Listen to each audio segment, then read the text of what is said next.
अगर औलाद ऐसी होती है तो बिन औलाद ही रहते। क्या गरीबी इतनी दुख भरी होती है, बेटा होते हुए इस बुढ़ापे में कोई सुख नहीं। रामू रिक्शा चलाते चलाते सोचते जा रहा था, भगवान मेरे जैसी किस्मत, मेरे जैसा बेटा किसी को न देना। दिन भर रिक्शा खींचते खींचते पसलियों में दर्द हो गया, भूख भी जोरों से लग गई है। रामू थक कर चूर हो गया।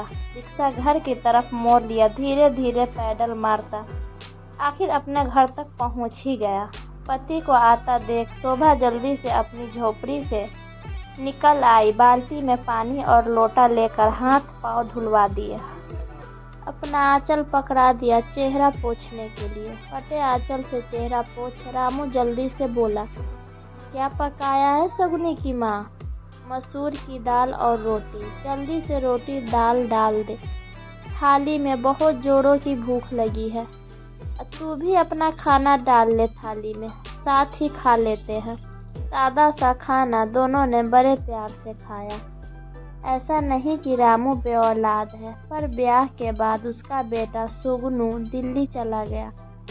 कुछ काम करूँगा कहकर सालों हो गए पर लौट कर नहीं आया। शादी भी वही कर ली, किसी से सुना था उसको बेटा भी हो गया, पर लौट कर नहीं आया। अपने बूढ़े माँ बाप के पास उसको माँ बाप की याद ही नहीं आई।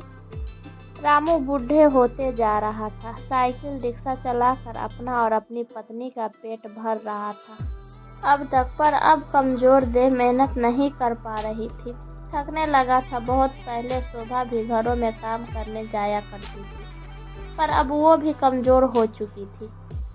चलते चलते चक्कर आ जाते थे उसे, तो रामू ने उसे मना कर दिया कहीं भी जाने से।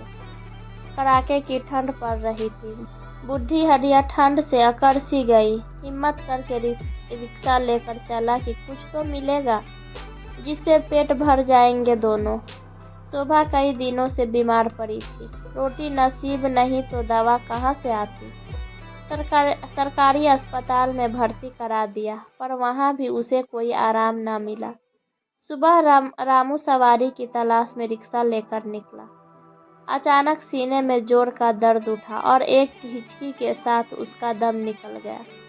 उधर शोभा को खांसी के ठसके पर ठसके लग रहे थे। अचानक उसे खून की उल्टी हुई और उसके भी प्राण निकल गए। खुशकिस्मत थे दोनों, साथ साथ परलोक चले गए। अब न भूख की चिंता न दवा की, सारी चिंताओं से मुक्ति पा गए। दोनों लोग रामू को रुक रुक कर देखते और आगे बढ़ जाते। वहाँ अस्पताल में शोभा आंखें खोले दरवाजे की ओर देख रही। शायद उसे पति का इंतजार था, शायद बेटे का, जो एक बार गया तो पलट कर नहीं आया। अरे कलयुगी औलादों, कुछ तो शर्म करो। माता पिता का इस तरह तिरस्कार तो मत करो। इनकी दुआओं में बहुत ताकत है, इनका सम्मान करो, इनको इस तरह बेसहारा ना करो। माँ बाप को ऐसे मझधार में ना छोड़ो। माँ बाप जैसी कोई दौलत नहीं।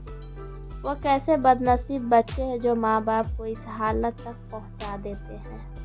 आपको ये कहानी अच्छी लगी हो तो प्लीज़ एक लाइक करें। ऐसा ही कहानी सुनने के लिए चैनल को सब्सक्राइब करें, और आपको ये कहानी कैसी लगी हमें कमेंट करके ज़रूर बताएं। Thank you.